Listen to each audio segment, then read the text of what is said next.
dar hoy día antihipertensivos endovenosos, ¿cuál es el ideal?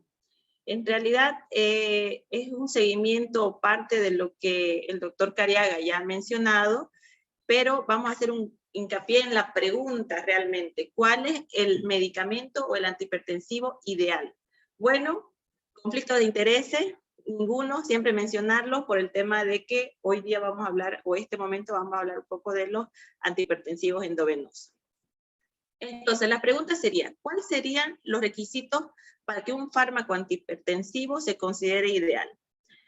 Miren, el tema es basado en eso, pero nosotros tendríamos que preguntarnos si podríamos tener un fármaco ideal.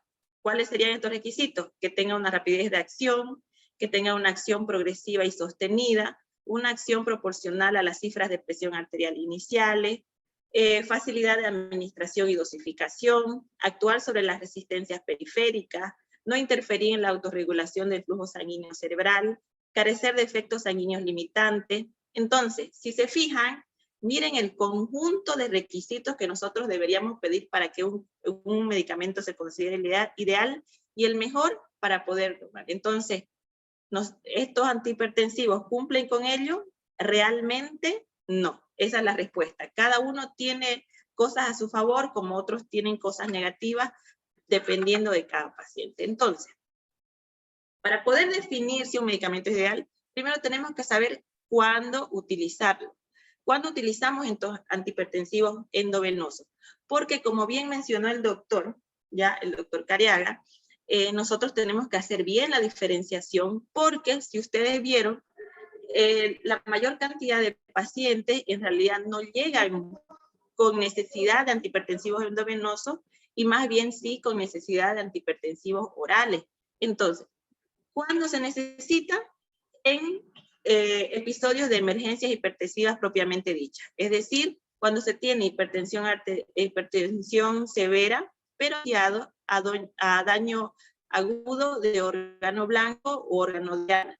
¿Cómo podemos diferenciar esto? Porque estos pacientes vienen con presiones arteriales mayor a 180, 110, con lesión de órgano blanco, que esto se caracteriza por ser o alteraciones neurológicas, o emergencias cardíacas, o vasculares, o renales, hipertensivas durante el embarazo, hipertensivas con actividad simpática. Entonces, miren que hay un sinnúmero de presentaciones, pero dependientes del daño de órgano blanco. Entonces, es en este momento que nosotros definimos el usar un antihipertensivo endovenoso, pero dependiendo de cada uno. Entonces, el tratamiento óptimo que incluye la elección del agente o fármaco y una presión arterial objetivo. Es decir, nosotros tenemos que tener una presión arterial objetivo y que esta va a variar de acuerdo a la emergencia hipertensiva específica a la que estemos dirigiendo. Por lo tanto, no es aconsejable bajar la presión arterial demasiado rápido o demasiado, ya que puede producirse daño y que con los lechos vasculares. Lo que quiero decir es que ya específica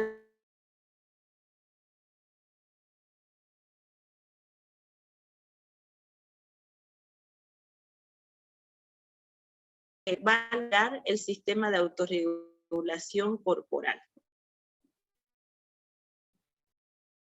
Entonces, la emergencia hipertensiva, lo que se tiene que hacer, la presión arterial debe verse gradualmente, aproximadamente entre un 10 y un 20% en la primera hora, y entre un 5 y un 15% en las siguientes 23 horas.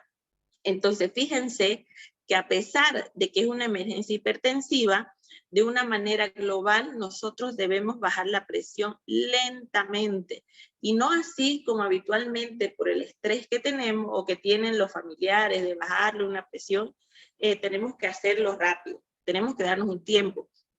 Y como ejemplo podemos decir, si un paciente llega con una presión más de 180, 120 con daño de órgano blanco, nuestro objetivo primario es en la primera hora bajar a menos de 180 a 120 y en las siguientes 23 horas menos 130, 110. Y con esto hay también ciertos, unas patologías necesitan bajar a menos de 130, 80.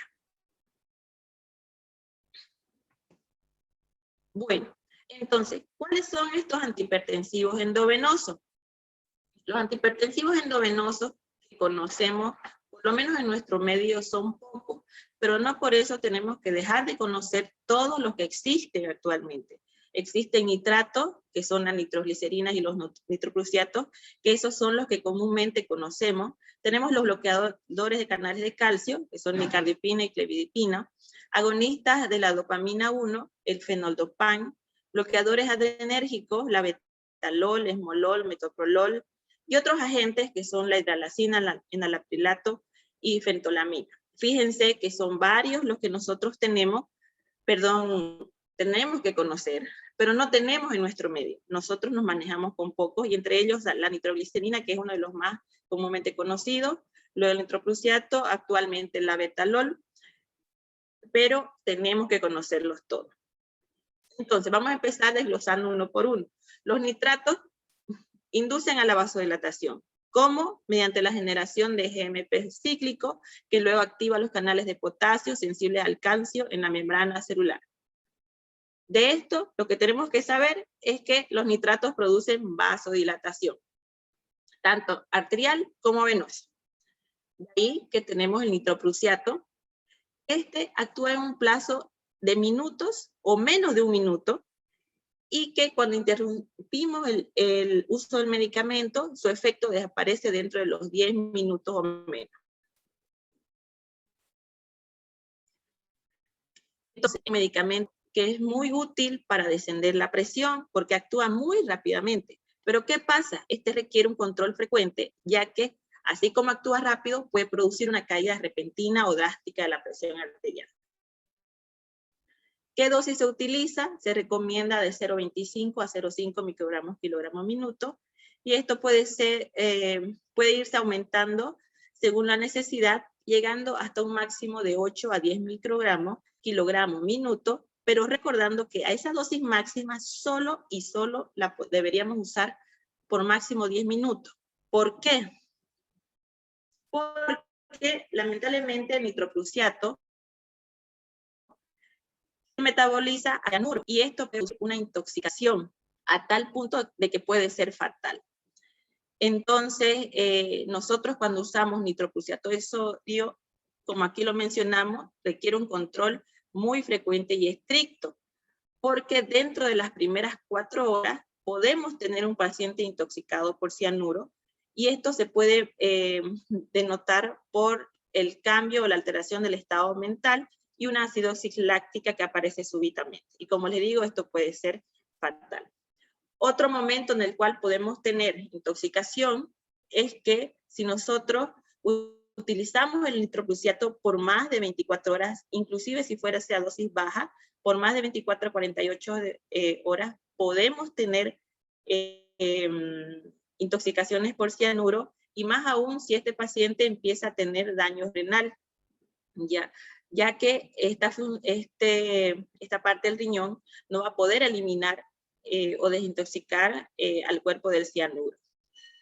Entonces, si tenemos pacientes que usamos el nitroprusiato, máximo 24 horas, o lo ideal, lo menos posible.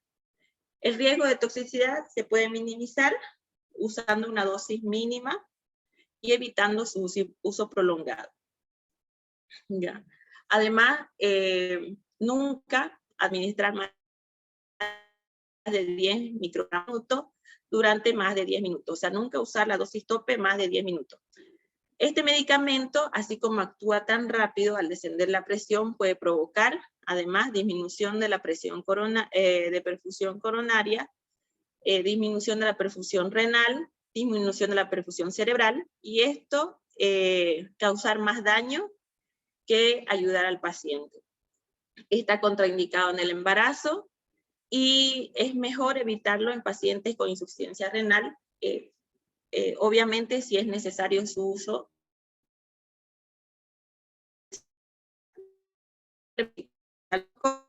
Entonces es difícil tenerlo a disposición, ¿no?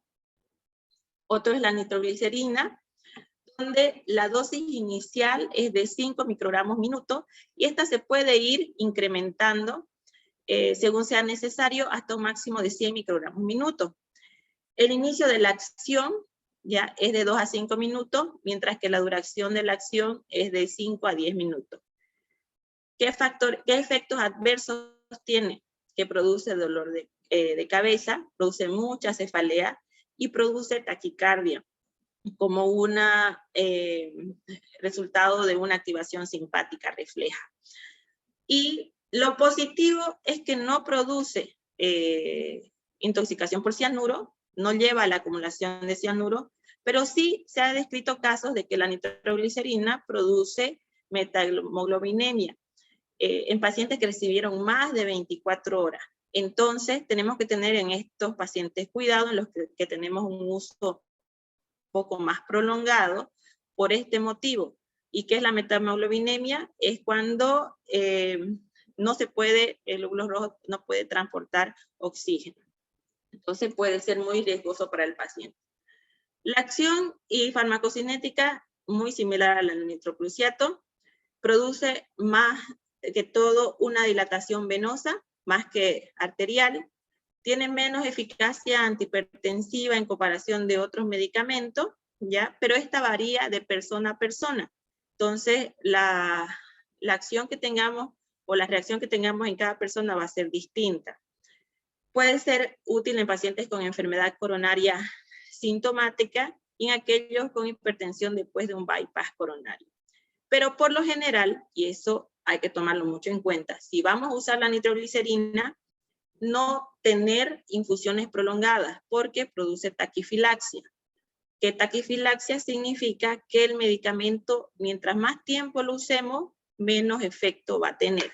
Entonces, básicamente la nitroglicerina endovenosa es para uso en pacientes agudos y de rápida acción. Vamos a hablar de los bloqueadores de canales de calcio. Tenemos dos, la clevidipino, y el nicardipino. El clevidipino es un bloqueador de canales de calcio de acción ultra corta, ¿ya? Es un fármaco que tiene una vida media entre 5 a 15 minutos, ¿ya? Con una eliminación sérica de 5 a 15 minutos, y tenemos una dosis inicial de uso de 1 miligramo hora, que puede aumentarse según sea necesario hasta 21 miligramos hora. Reduce la presión arterial sin afectar las presiones del llenado cardíaco, pero puede causar taquicardia refleja. ¿En quiénes está contraindicado? En pacientes con estenosis aórtica grave, porque aumenta el riesgo de hipotensión. Pacientes con metabolismo lipídico, porque utiliza un medio de transporte con una emulsión cargada de lípidos. Y pacientes con alergia, conocida la soya y el huevo, porque se utilizan para producir la emulsión. O sea que si tenemos pacientes que digan que tienen, o sea, siempre que usemos el clevidipino, tenemos que preguntarle si tiene alergias a la soya o al huevo, porque se debería evitar su uso. Ya. No se ha comparado con otros fármacos de acción corta, pero este es tan eficaz como la nitroglicerina, nitroprusiato y el nicardipino. El nicardipino también es un bloqueador de canal de calcio. Se puede administrar, obviamente, por infusión intravenosa, ese es el tema. Y la dosis inicial es de 5 miligramos hora y puede aumentarse hasta un máximo de 15 miligramos hora. Tiene un mejor perfil de seguridad y un efecto antihipertensivo muy similar al clevidipino. Y las principales limitaciones son un inicio de acción más prolongado, que impide lamentablemente una titulación rápida y tiene una vida media de eliminación sérica más prolongada, hasta 6 horas. Los agonistas de la dopamina 1, en este caso vamos a hablar de felnoldopan, poco conocido en nuestro medio, pero este es un medicamento de mucha importancia, ¿ya? perdón, es un agonista del receptor, ya dije, de dopamina 1, y a diferencia de otros antihipertensivos parenterales, esta mantiene y aumenta la perfusión renal mientras reduce la presión arterial. Entonces imagínense, este medicamento va disminuyendo la presión arterial, pero aumenta la perfusión renal. Imagínense, es un medicamento ideal.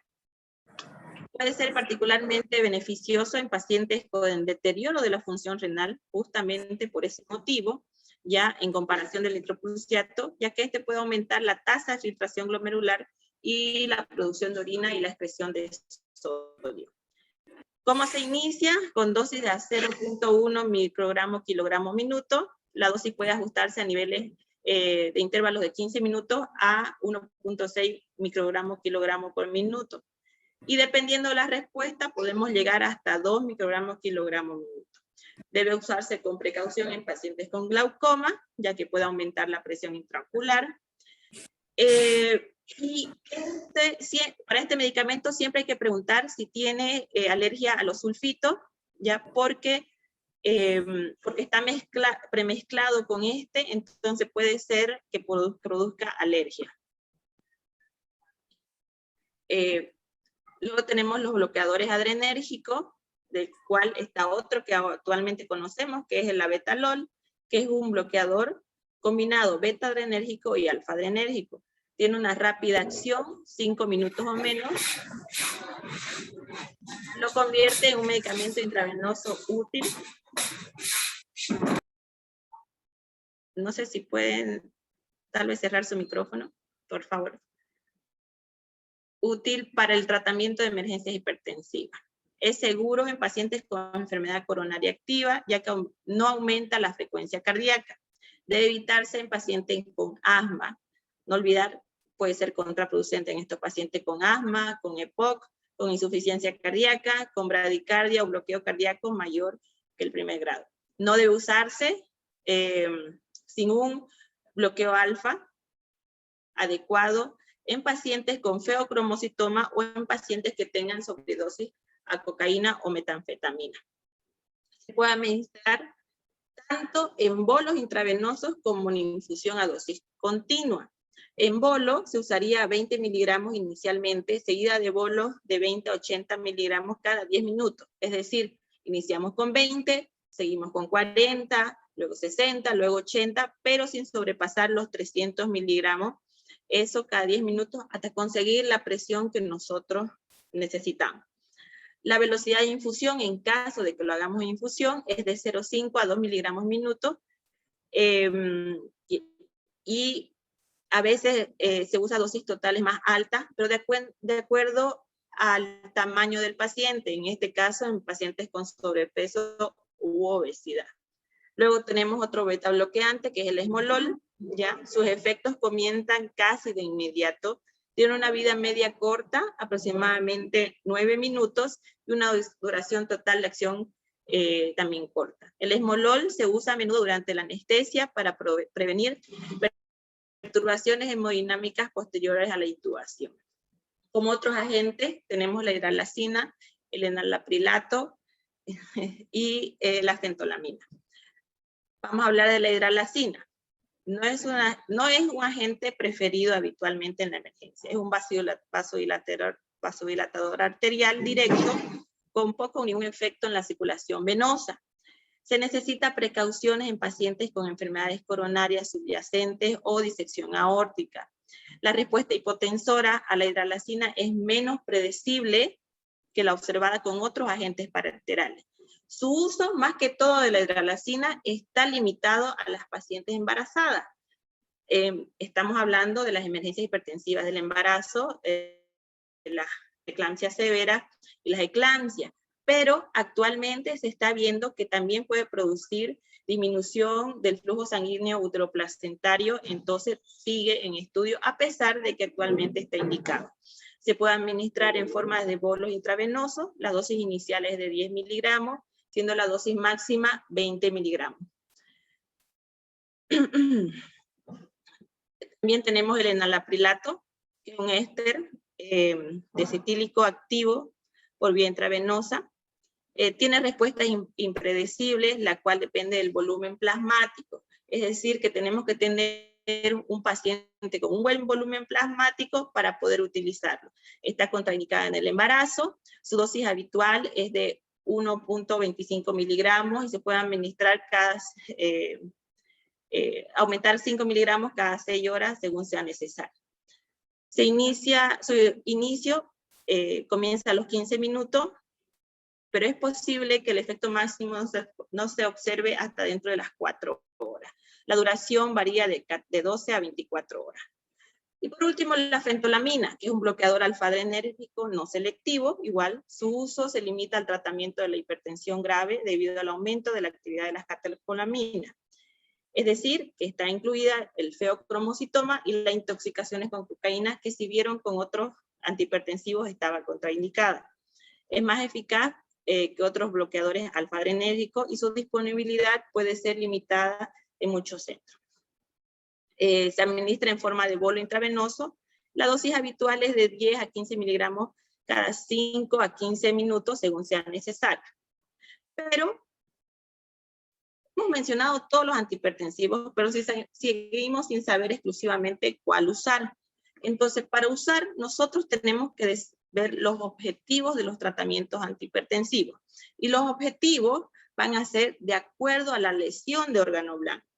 En este caso, como les mencioné al inicio del tema, estamos hablando de las emergencias neurológicas, entre estas el ACV isquémico. En este caso, va a depender de que si el paciente va a ir a terapia antitrombótica o no va a ir a terapia antitrombótica. Si nosotros decimos que un paciente con ACV isquémico está con hipertensión severa, tenemos el daño de órgano, obviamente, que es la isquemia, pero va a ir a una terapia antitrombótica, entonces vamos a recomendar el uso de antihipertensivos siempre y cuando la presión esté por encima de 185, 110, con nuestro objetivo de bajarla a menos o igual de 185 miligramos de presión sistólica, milímetros de mercurio, perdón, o la presión diastólica de 110, menor o igual a 110 milímetros de mercurio.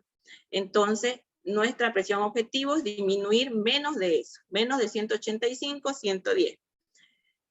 Y una vez se realice la terapia antitrombótica, tenemos que mantener por lo menos 24 horas a 180, 105 milímetros de mercurio o un poco menos, pero no disminuirle más la presión. Entonces, nuestro objetivo es, si tenemos pacientes con más de esa presión, bajarles a eso para iniciarle una terapia antitrombótica. Sin embargo, si este paciente nos llega con un ACV isquémico progresado y no necesita una terapia antitrombótica, la presión no debe tratarse de forma aguda. Tenemos que dejarlos con presiones elevadas, a no ser que la presión sobrepase los 220, 120 de presión arterial. Si sobrepasa esto, entonces ahí nosotros decidimos disminuir la presión.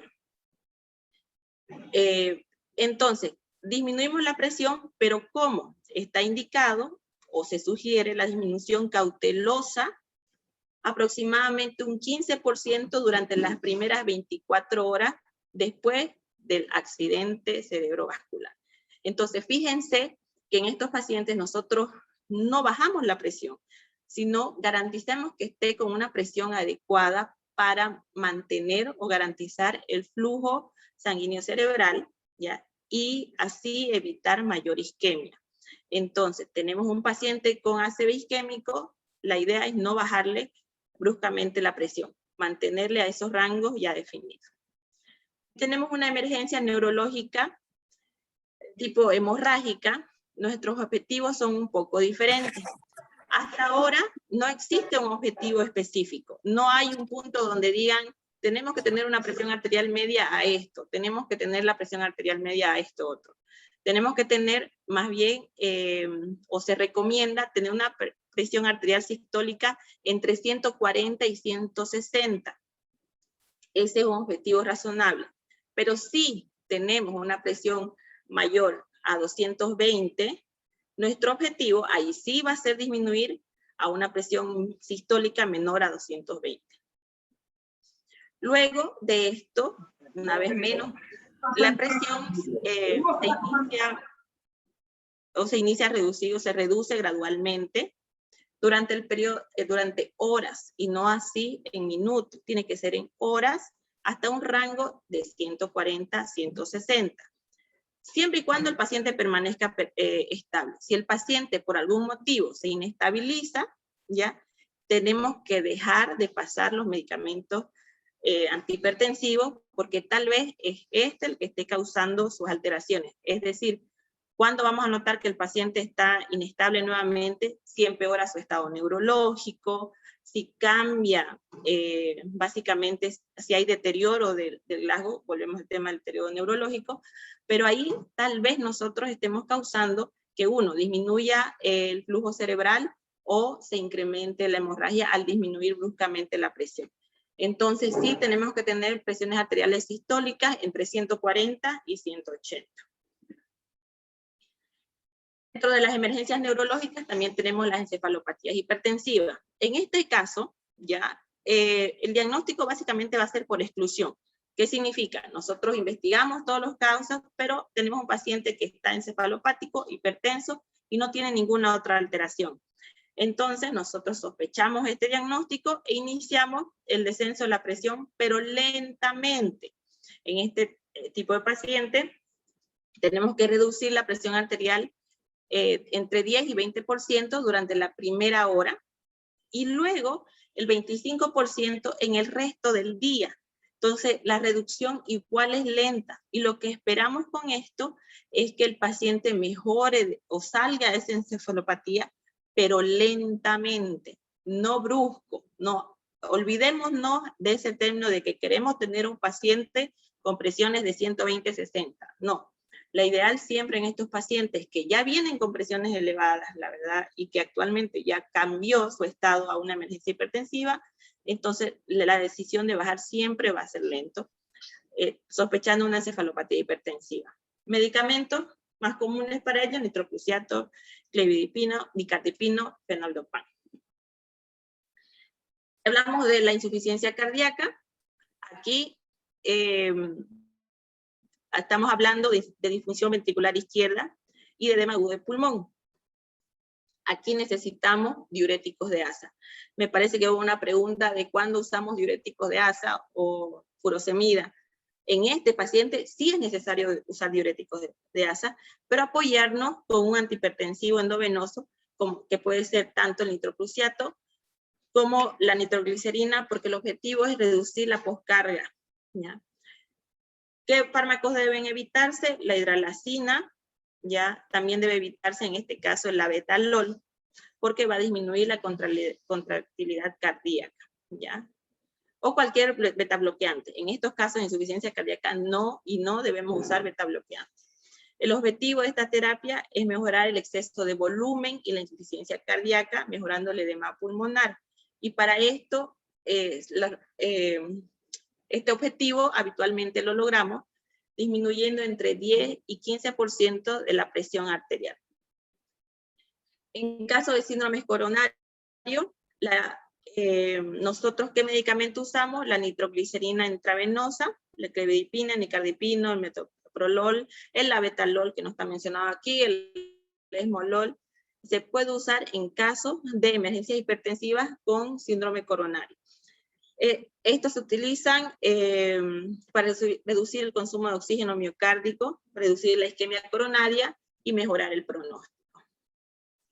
En cuanto a las emergencias vasculares, está la disección aórtica. Los pacientes con disección aórtica aguda se tratan para reducir, en este caso, rápidamente la presión arterial, con un objetivo entre 100 a 120 milímetros de mercurio.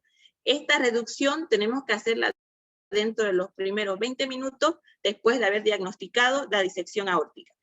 Miren que es uno de los pocos casos en el que sí tenemos que bajar la presión arterial, porque si mantenemos a un paciente con disección aórtica hipertenso, vamos a empeorar esa disección aórtica.